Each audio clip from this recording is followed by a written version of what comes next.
नमस्कार Odisha news अड्डार special report को स्वागत करुछि मो दीपक।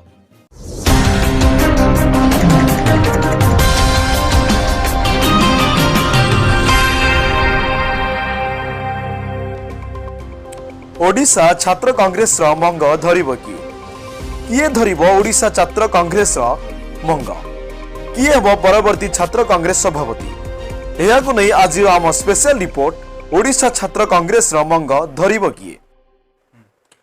कांग्रेस सभापति निरंजन पट्टनायक को आक्षेप करी अंडामाड धमक दे छात्र कांग्रेस रु निलंबित होइछंती इतिश प्रधान। विरोध कराहब अंडामाड प्रदर्शन करी इतिश प्रधान एवं या परे प्रश्न सृष्टि हेछि छात्र कांग्रेस रो मंग धरिब कि जेतेबेले कि निरंजन पट्टनायक नूतन भावे कांग्रेस रो सभापति हेइछंती एवं दल समस्त कमिटी रे आमूलचूल परिवर्तन आनिबाकू जाउछंती।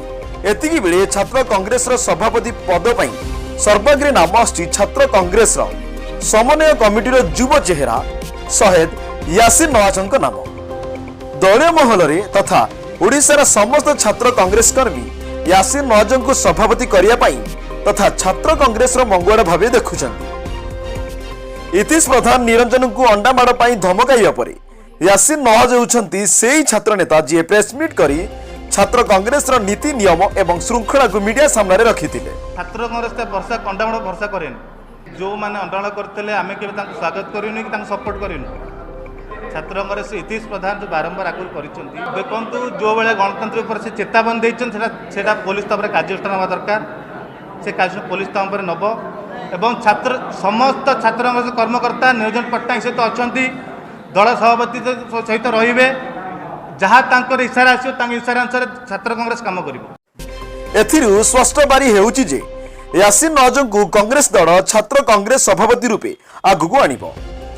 एहा छड़ा यासिन जने लोकप्रिय सुसंगठक तथा धर्म वर्ण निर्विशेष रे ओडिशा प्रत्येक छात्र संघ तथा युव संघ सहित सुसंपर्क रखिचंती एवं कांग्रेस रो एई सुसांगठनिक छात्र नेता को छात्र सभापति भावे देखिया चाहूथिबारु दलीय महलरू सूचना मिलिछि। पूर्वरु सभापति थिबा इतिश प्रधानଙ୍କ अन्य छात्र तथा युव व सीनियर कांग्रेस नेताଙ୍କ सह भल संपर्क नथिया बेले यासिन निजर निर्मल भावमूर्ति को नहीं युवक मानक आकृष्ट करि परिये बोली विभिन्न जिल्लार छात्र कांग्रेस सभापति तथा वरिष्ठ नेता कहिसंती। एहा छड़ा यासिनଙ୍କ सहित साक्षात्कार समय से कहिसंती से निज जेजेबाबाଙ୍କ ठारू देश सेवा पई प्रेरित एवं कांग्रेस रो विचारधारा सहित बहुत समय धरी जड़ित अछंती ओ आगकू रहिबे और से कहिसंती से पद पई लोभी नहंती जदि दल सुजोग दिए ताहेले से छात्र कांग्रेस को ओडिशार सर्वबृहत छात्र संगठन रे परिणत करिवे। देखिबार कथा हैला पीसी सभापति निरंजन पट्टनायक दीपावली परे कोन पदक्षेप नेबाकू जाउछंती। भुवनेश्वरରୁ राजेश प्रधानଙ୍କ रिपोर्ट ओडिशा न्यूज अड्डा। आज स्पेशल रिपोर्ट को एटी रखुछु।